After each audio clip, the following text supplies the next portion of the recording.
Pelinal Whitestrake, renowned as the Divine Crusader, was a seemingly indestructible hero, fabled warrior, sorcerer, king, and crusader who protected his champion of the slave queen, Alessia. It is told that Pelinal emerged in Dunurn like a patomaic, carried by Sithis and all other forces of change. Characterized by Morehouse as an Ada or spirit, Pelinal plays the same performance as a lengthy line of embodiments sent by Shore to advocate the cause of mankind and prevent the elves from conquering them. Pelinal, however, is an omission, as he displays important obligations to Akatosh as well, as he had the amulet of kings in his ribs and substitute of a heart. Pelinal was told to have initially emerged in the late Merethic era under assorted pseudonyms where he traversed Tamriel collecting infantries, conquering territories, reigning, then vacating his kingdoms to traverse again. Sooner than Alessia began her rebellion in the First Era 242, Pelinal had already commenced battling against the Ayleid infantries in Cyrodiil. When he caught wind of her opposition against the elves, he appeared to her at a rebel camp holding his mason sword, both encased in shattered elven intestines, as well as the religious Ayleid emblems of feathers and pearls, and accompanied her movement for liberation. Thusly, Pelinal became champion of Alessia alongside her demi-prince suitor Morehouse the Minotaur. Fables tell he frequently had spans of homicidal onslaughts, during which he murdered aimlessly and took expense on the very landscape itself. The name Pelinal roughly translates to Glorious Knight. It is a debasement of Pelin El, which translates to the Star-Made Knight. Oddly, he accepted the title, despite it being of elven origins. He was specified to in many various forms during the Alessian Rebellion, and was referred to as Pelinal Insurgent, Pelinal the Bloody, Pelinal the Blamer, and Pelinal the Third. This last appellation, Pelinal the Third, proposes a connection with other celestial heroes of mankind, such as Harold Harrybreeks, Hans the Fox, and even Ysmir Wolfhearth. Ultimary studies propose that he is one and the same, although it is improbable that this is the whole account, given his more foreign peculiarities and character, and the case that he cannot efficiently be chronicled as a king or a sorcerer. Another approach on this moniker of the Third is that it derives from him being the third vision received by Saint Alessia in her pleas to the gods for mankind's liberation from the Ayleids. He is typically invoked to as a Divine Crusader. Pelinal had also wielded extraordinary weapons and armor given to him by the 8 Divines. His notoriety differs widely. One tale allegates he came to Tamriel from Atmora as part of Ysgramor's 500 companions. Among Imperials, he is a hero who assisted in freeing Cyrodiil from domination. Among Elvenkind, he is the diabolical Nibelunge warlord who guided the Elven pogrom, and the Khajiit chide him because he confused them for another type of Aldmeri, murdering many before his miscalculation became clear. In the days of the rebellion, Pelinal was the adversary of all elves that resided in Cyrodiil. He did not engage in much conventional combat, but instead targeted the higher-ranking representatives of Ayleid society by confronting them to predetermined engagements to jest at their ego. One of his more notorious battles was with Haramir of Copper and Tea in the battle at the Tor, where Pelinal ate his neck veins while screaming praise to Riemann, a name that no one knew yet. Pelinal went on to kill many more elven leaders in comparable clashes. He went against another king, Gordhauer the Shaper, and was told to have smashed his head upon the goat-faced altar of Ninendava, another Ayleid metropolis. Pelinal then profaned Gordhauer's body so that the Ayleid sorcerers would be impotent to reanimate their king. Later that season, Pelinal killed the Fire King Hadhul at the Ayleid city of Seyatar, where his spearmen encountered their first failure at the hands of the Crusader. Pelinal herded the Ayleid infantries past the Nibin and defended all the eastern lands for Alessia's forces. He liberated the slaves of Vatican and the 1,000-strong of Sidor, a human tribe who had been incarcerated by the Ayleids at Sidor. Nothing could end his patrol, and when he seized northern Cyrodiil, Alessia dispatched emissaries to the Nords of Skyrim, requesting for their assistance. When the Nords witnessed the Crusader positioned at the bridge of Helden, after his white hair had become so discolored by blood that it turned brown, they hailed him and exclaimed that their patron god Shor had arrived. Pelinal did not appreciate these words, and spat at their feet for blaspheming that name. Still, Pelinal led them west to chase the Ayleids inbound to Cyrodiil. When Huna, a hoplite that Pelinal had schooled individually and held a great fondness for immensely, was murdered by Selethilel the singer, Pelinal went on his first insanity-driven spree.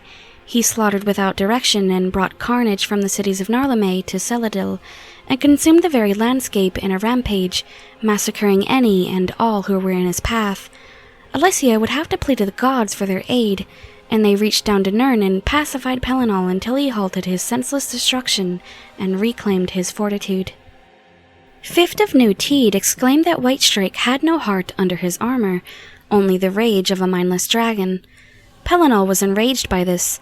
This insanity may have also led him to detest the gods, and would murder anyone who conveyed according to the knowledge and knowledge of the gods, with exception of Alessia, because she acted rather than talked, as language without effort is a dead witness. When his men heard him assert these concerns, they went silent and infuriated him further. He dashed into the rain, and swinging his sword, while crying out, "O Akka, for our shared madness I do this. I watch you watching me, watching back. Umaril dare calls us out, for that is how we made him." Garrett of the Men of Gi once observed Pelinal's insanity in warfare. When he and the Crusader had a drink with one another, he inquired what his madness felt like. Pelinal described it as when the dream no longer needs its dreamer. Pelinal Whitestrake had an incredibly unmistakable nature in comparison to that of other Tamrielic figures. He was known to be certainly vulnerable to anger, discerning even the most minor of opinions as blasphemy. He would act on impulse and would seldom think about his actions. Pelinal was understood to be so disregardful and hot-tempered that he purportedly felt Akatosh gazing down on him and simply stared back at him. In the First Era 243, nearing the end of the war, rebellion infantries marched back south and east and began advancing closer to White Gold Tower. It was at this moment that Umaril the Unfeathered confronted Pelinal to a duel. At her war council, the Alessian infantries and the Nords became apprehensive and frightened at the mental preparation of assaulting the White Gold Tower and facing Umaril and his army. Because of their hesitancy, Alessia herself advised delay. Pelinal called them cowards and was infuriated by the other rebel leaders' equivocation to invade White Gold Tower. He went on ahead to blaspheme Umaril in his hatred. Aggravated and acting upon impulse rather than logic, he went in single-handedly to challenge Umaril. However, upon his advent, Umaril first exhausted Pelinal by sending in his Ayleid sorcerer kings and their minions, whom he had been preserving for this juncture, understanding fully that they would easily perish. Pelinal was severely weakened by these battles, and after bleeding in battle for the first time, Pelinal collided the floor with his weapon in a frenzy, sending shards of metal and stone soaring around him. As the sorcerer kings fled in horror of their adversary, Pelinal howled for Umaril to uncover himself and face him in single combat. It was only after Pelinal was injured and bleeding profusely that Umaril ultimately descended down to face him. Both contenders were evenly rivaled, and they damaged each other in equal severity. Eventually, Pelinal tore off the Elf King's wings, ultimately slaughtering him and bringing a final close to the Ayleid enslavement of mankind. Pelinal was capable enough to kill Umaril nevertheless, and as his adversary perished, Whitestrake yet laughed about the hideousness of Umaril's bird-shaped headwear, and foolishly disgraced the heritage of Umaril and anyone else who was descended from old Elnofey. But this success was short-lived. Angered by his insults about their ancestry, the Sorcerer Kings returned and engulfed the now debilitated Crusader, plummeted upon him, weapons drawn, and cleaved him into 8 pieces, a symbolic number in Ayleid culture, leaving only his head. Alessia and her council were alerted by Pelinal's dying shriek and charged an urgent assault on the city the next morning. The soldiers assailed the walls, looking for more Ayleids to slaughter, but Pelinal had massacred them all with exception to the ones that were already escaping for their lives.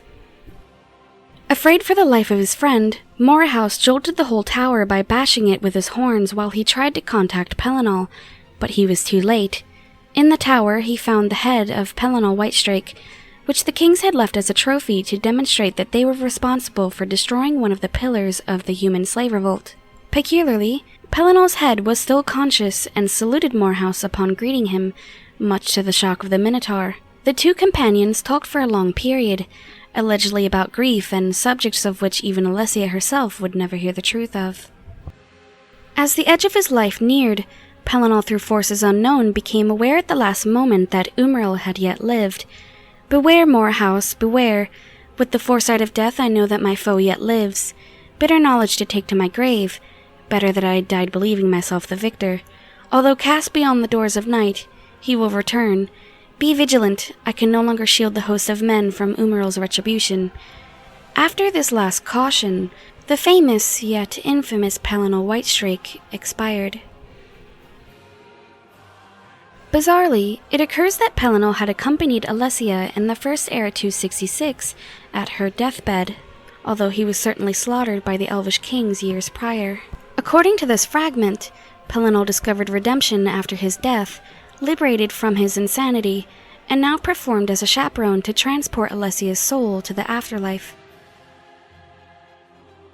In the Third Era 111, the Order of the Knights of the Nine was established with the purpose to reclaim the lost armor of Pelinal Whitestrake, the relics of the Crusader.